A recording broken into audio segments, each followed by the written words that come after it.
Welcome to Innovate Education channel. For the second part of spherical refracting surface, refraction at a single spherical surface, we are going to see now. One surface is this side is a rarer medium, this side is the denser medium.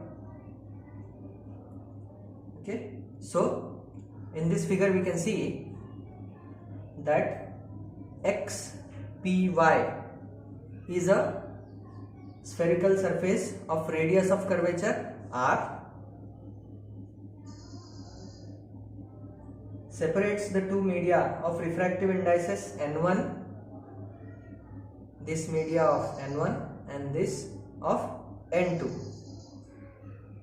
where N2 is greater than N1. Refractive index of this spherical surface material is more. Let O be the luminous point object placed on the principal axis. Here is a point object which is placed on the point O. It is emitting light. Now why it is taken as a point object, that we have discussed in the last video. You can see it in the description. Ray OP is an incident ray along the principal axis, this, and ray OA is incident at point A on the spherical surface. Correspondingly, the angle of incidence is this and the angle of refraction is this. The angle between the incident ray OA and the principal axis OP, principal axis through OP is alpha. This angle is called AOP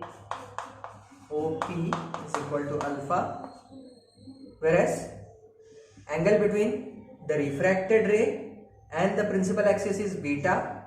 That angle is AIP.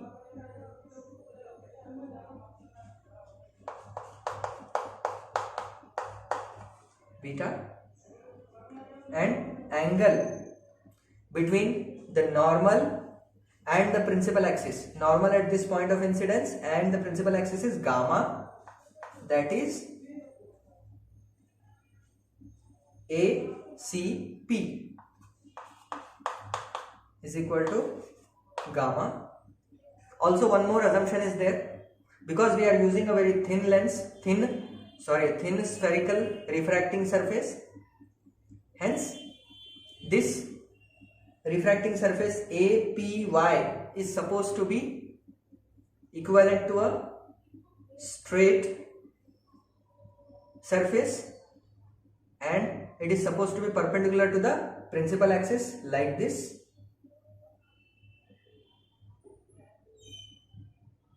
Because it is a very small spherical surface and hence has a small aperture, therefore this we can take as a straight line. AP can be considered to be a straight line and hence we have tan alpha is equal to AP by tan of alpha AP by OP or PO. Tan beta is taken to be tan of beta AP by IP PI, because refracting ray originates from here, so we take PI, and tan of gamma is equal to AP by PC. AP by PC. One more assumption here, because we are talking about a very small minuscule refracting surface, so the angles will be very small. These angles between incident ray and the principal axis, angle between the refracted ray and the principal axis, and angle between the normal and the principal axis will be very small. Hence, for tan ratio of these angles, we know one thing, that tan alpha can be written for smaller angles. Tan alpha is equivalent to alpha, tan beta is equivalent to beta, tan gamma is equivalent to gamma, and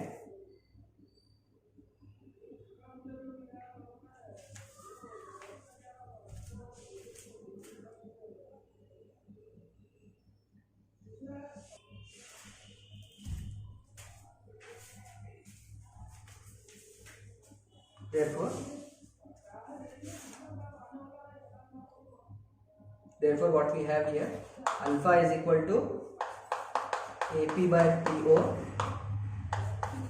beta is equal to AP by PI, gamma is equal to AP by PC. According to Snell's law, what we have,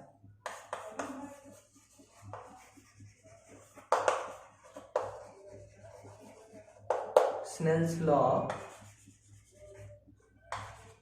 I N1 sin I is equal to N2 sin R. One more thing to remember here is that N1 and N2 are the refractive indices of rarer medium and denser medium respectively. N1 into sin I will be equal to N2 into sin R for your Snell's law. Hence, again, I and R are very small angles. Hence,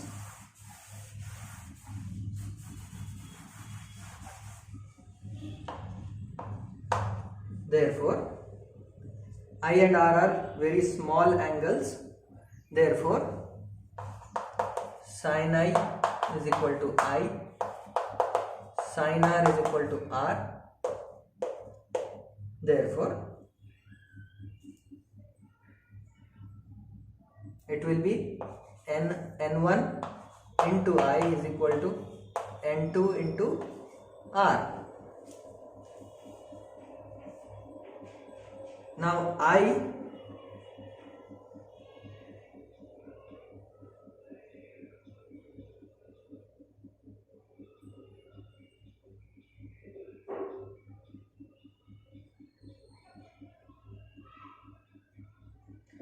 in triangle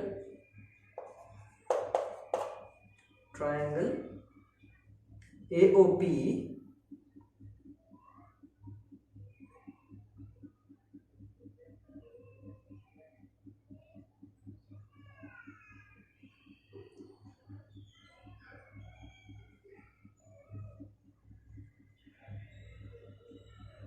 in triangle AOC, alpha plus gamma is equal to I, and triangle ACI, R plus beta is equal to gamma,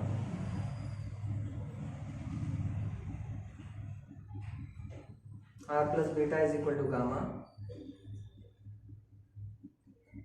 Putting these here, putting the values of I and R here, we get N1.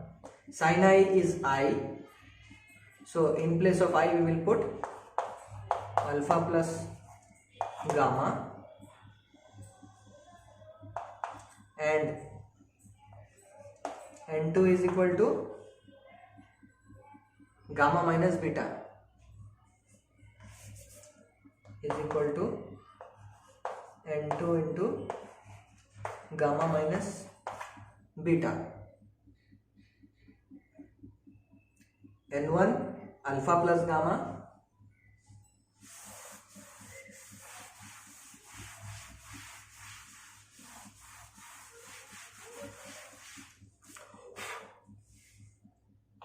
n1 alpha plus gamma is equal to n2 beta gamma minus beta, n2 gamma minus beta, and accordingly we can see n1 alpha is nothing but, from earlier equation we can see that alpha is AP by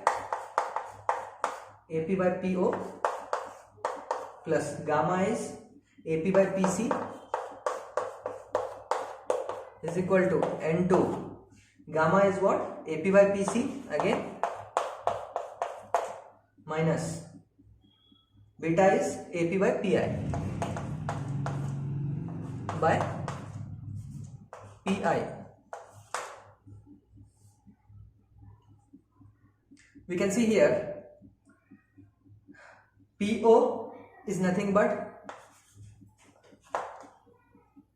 n1 into AP we will take common, 1 upon PO is nothing but object distance, that is U, plus 1 upon PC is nothing but the image, PC is nothing but the radius of curvature, equal to n2 AP again we have taken common, 1 upon PC is nothing but radius of curvature, minus PI is nothing but our object distance that we have taken to be V. AP gets cancelled from both sides, n1 by U plus n1 by R is equal to n2 by R minus n2 by V, that leads us to finally it leads us to n2 by V minus n1 by U is equal to n2 minus n1 by R, that is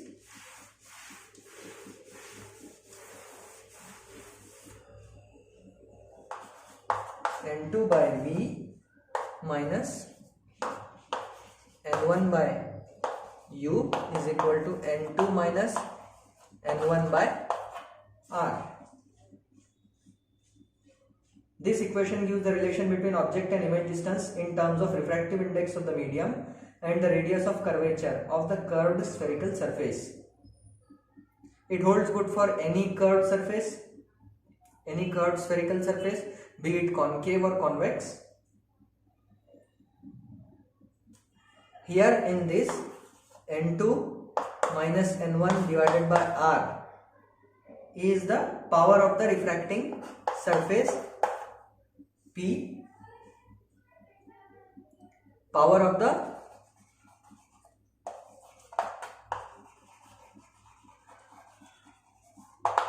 refracting surface.